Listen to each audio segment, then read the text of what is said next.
has one of the biggest names in music industry been able to hide such a dark, manipulative side? I've seen Puff have anger spazzes on producers, females. I'm a savage. Whatever I want, I'm going to get. Whatever I want, I have to get. Today, I'm diving into the life and career of one of the most influential figures in the music industry, Sean Combs, also known as Puff Daddy, P. Diddy, and Brother Love.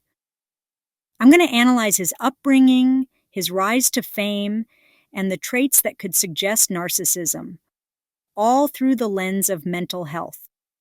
Additionally, we'll explore some of the positive traits associated with narcissism that Sean exhibits.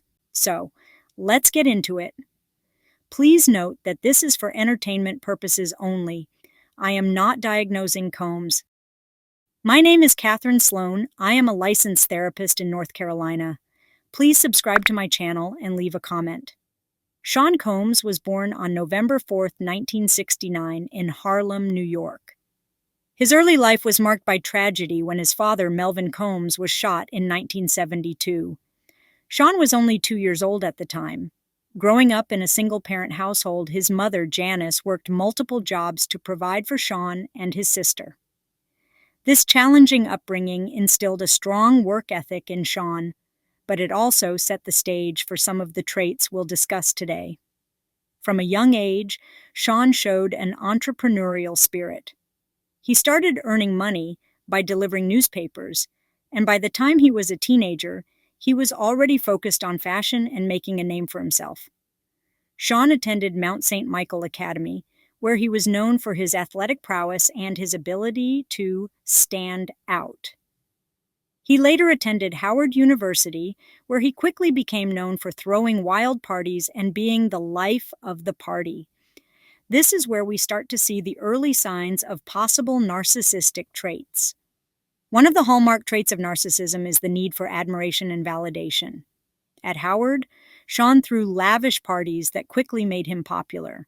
He wasn't just throwing these parties for fun, he was building his reputation and seeking the validation and admiration of his peers.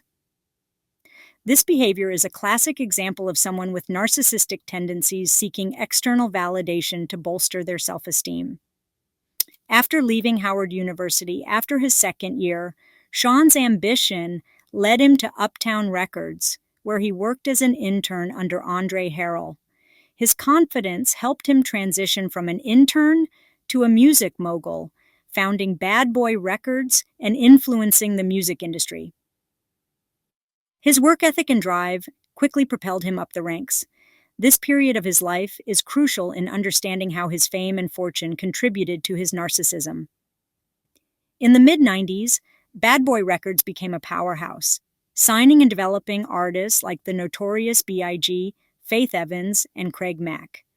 Sean's ability to spot and develop talent was unmatched, and his label produced numerous hits.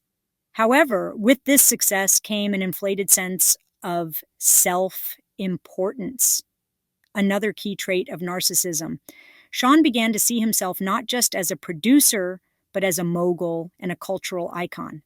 Sean's presence in music videos, his signature ad-libs, and his flashy lifestyle all contributed to his public persona.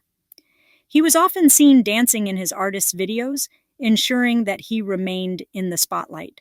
This constant need for attention and admiration is a clear indicator of narcissistic behavior. Another aspect to consider is Sean's personal relationships. Narcissists often have tumultuous relationships, characterized by a need for control and a lack of empathy. Sean's relationships with women like Misa Hilton, Kim Porter, and Cassie Ventura were often marked by allegations of infidelity and physical and sexual abuse.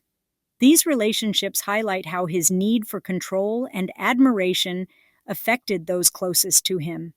Despite his success, Sean's personal life was far from perfect. His relationships with his children and their mothers were complicated. Narcissists often struggle with genuine emotional connections, focusing instead on how relationships can serve their needs and enhance their image. Sean's public displays of affection for his children often seemed more like performances designed to bolster his image as a loving father, rather than genuine expressions of love and care. The infamous East Coast West Coast feud also provides insight into Sean's narcissistic traits. His rivalry with Knight and Tupac Shakur was fueled by a need to assert dominance and control in the music industry. The feud escalated to dangerous levels, ultimately leading to the tragic deaths of Tupac and Biggie. Sean's involvement in this feud can be seen as a manifestation of his need for power and recognition, even at the expense of others' safety.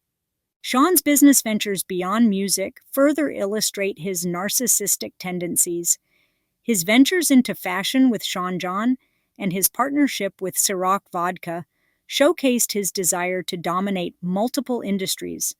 Narcissists often have grandiose visions and an insatiable desire for success and recognition in various domains. Sean's success in these ventures only fueled his sense of superiority and entitlement. Throughout his career, Sean has faced numerous legal issues and controversies. From the nightclub shooting incident in 1999 to many allegations of assault, misconduct, and trafficking, these incidents reveal a pattern of behavior consistent with narcissism and antisocial traits. Narcissists often believe they are above the law and can act with impunity, which can lead to reckless and destructive behavior. So, what can we learn from Sean Combs' story? It's clear that his upbringing, his rise to fame, and his immense success have all contributed to the development of narcissistic traits. While his ambition and drive are admirable, they also highlight the darker aspects of his personality. It's important to remember that narcissism is a complex and multifaceted personality disorder, often rooted in deep-seated insecurities and a need for validation. At the core, a person who is a narcissist has a very low self-esteem and low self-worth. In recent years, Sean has tried to rebrand himself as Brother Love, emphasizing positivity and community. While it's difficult to say whether this is a genuine transformation or another attempt to reinvent his public image, it's a reminder that people are capable of change. However, it's crucial to approach such transformations with a critical eye and understand the underlying motivations.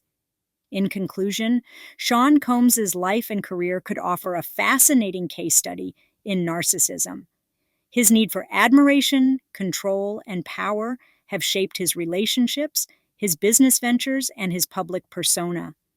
As we analyze figures like Sean through the lens of mental health, it's important to recognize both the positive and negative aspects of their personalities. Understanding these traits can help us better navigate our own relationships and interactions with others. If you or someone you know is a victim of abuse, please tell someone you trust, and you can call the number on your screen.